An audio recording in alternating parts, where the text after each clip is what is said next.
आज मैं आपको 4 ऐसी सप्लाई और डिमांड पैटर्न बताऊंगा जो एक्चुअली में स्मार्ट मनी यूज करता है। ये कोई थ्योरी नहीं है, ये रॉ प्राइजेशन है जो हर मार्केट में काम करता है, स्टॉक्स, फॉरेक्स, क्रिप्टो, कम्युनिटीज सब में। तो अगर तुम सीरियसली ट्रेडिंग करना सीखना चाहते हो तो ये वीडियो एंड तक देखना, क्योंकि सिर्फ एक पैटर्न समझ गए तो भी आपकी एंट्रीज कंप्लीटली बदल जाएगी। चलिए स्टार्ट करते हैं। पहला पैटर्न है रैली बेस्ड रैली यानी आरबीआर। ये एक स्ट्रॉन्ग डिमांड जोन है और ये तब बनता है जब मार्केट कुछ ऐसा बिहेव करता है। पहले प्राइस तेजी से ऊपर जाता है, इसे रैली कहते हैं, फिर वो थोड़ा रुक जाता है, कंसोलिडेट करता है, एक छोटी सी फ्लैट कैंडल्स या डोजी बनाता है, इसे बेस कहते हैं, और फिर एक स्ट्रॉन्ग रैली होती है ऊपर की तरफ। तो यहाँ स्ट्रक्चर बना रैली बेस रैली। अब आपने स्ट्रक्चर तो समझ लिया, अब आपकी एंट्री कहाँ होगी ये समझते हैं। जब भी प्राइस रैली करने के बाद वापस उस बेस जोन में आता है, वहां पर एक बेस बनाता है, तो आप उस बेस के नीचे अपना स्टॉप लॉस लगाकर ट्रेड में एंट्री कर सकते हो। प्राइस जब भी रैली करने के बाद बेस जोन में आता है, वो आपका डिमांड जोन है।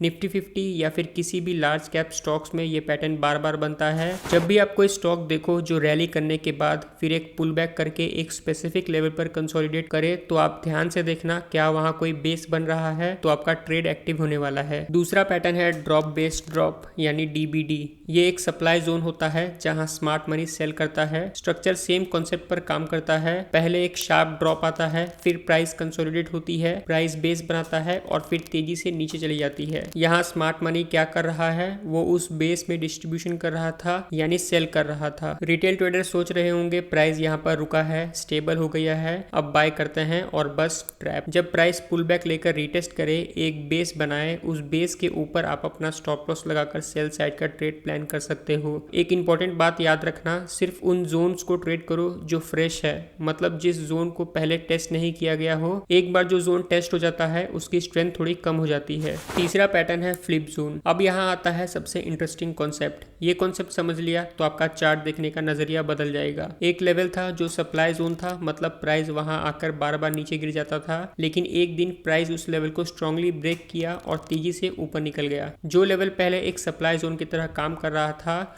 वो अब ब्रेकआउट के बाद डिमांड जोन बन गया है, क्योंकि जो सेलर्स वहां पर थे जो सप्लाई जोन में सेल कर रहे थे, उनका काम खत्म हो गया। उनकी पोजीशन ब्रेकआउट के बाद क्लोज हो चुकी है। अब जब प्राइस वहां उस लेवल पर आता है तो नए बायर्स वहां वेट कर रहे होते हैं। वो लेवल अब उनके लिए एक रेफरेंस पॉइंट बन गया है कि इस लेवल से सपोर्ट मिलेगा। जब भी ब्रेकआउट देखो, इमीडिएटली नोट करो कि कहां से ब्रेकआउट हुआ है, वो आपका नेक्स्ट फ्लिप जोन है। अगर प्राइस उस लेवल पर पुल बैक करे तो आप रेडी रहो एंट्री करने के लिए। चौथा और सबसे डेडली पैटर्न है liquidity SVEEP plus zone entry. ये वो पैटर्न है जो रिटेल को सबसे ज्यादा ट्रैप करता है और कंफ्यूज करता है। स्मार्ट मनी इस पैटर्न को हमेशा यूज करते हैं। मार्केट में कुछ इक्वल लो होते हैं, यानी प्राइस एक ही लेवल से बार बार बाउंस करता है। ये लेवल बहुत इंपॉर्टेंट होते हैं क्योंकि ज्यादातर ट्रेडर अपना स्टॉप लॉस इन्हीं लेवल के नीचे रखते हैं। स्मार्ट मनी यहाँ पर प्राइस को थोड़ा नीचे पुश करता है उन स्टॉप लॉस के नीचे। जब रिटेल ट्रेडर का स्टॉप लॉस हिट हो जाता है और उनकी पोजीशन क्लोज हो जाती है, तब स्मार्ट मनी अपना लॉन्ग का पोजीशन बहुत ही सस्ते प्राइस पर बाय करते हैं और मार्केट में एक शार्प अपसाइड का मूव आता है। इस प्रोसेस को लिक्विडिटी स्वीप या स्टॉप लॉस हंट कहते हैं। इस टाइप के पैटर्न में आपको एंट्री कब लेनी है इसे समझते हैं। आपको डायरेक्टली उस स्पाइक वाली कैंडल पर एंट्री नहीं करनी है। पहले देखो क्या उस प्राइस ने क्विकली रिवर्स किया या नहीं। अगर कोई कैंडल ब्रेकडाउन करने के बाद वापस रिवर्स होकर ऊपर क्लोज करती है तो आप अपने ट्रेड में एंट्री कर सकते हो। इन चारों पैटर्न को आप 5 मिनट, 15 मिनट और 1 आवर के टाइम फ्रेम पर यूज कर सकते हो। उम्मीद करता हूँ ये वीडियो आपको पसंद आया होगा। अगर आपको इस वीडियो से कुछ भी वैल्यू मिले, कुछ भी सीखने को मिले, तो वीडियो को लाइक कर देना और चैनल पर नए हो तो सब्सक्राइब कर देना। वीडियो देखने के लिए बहुत बहुत धन्यवाद।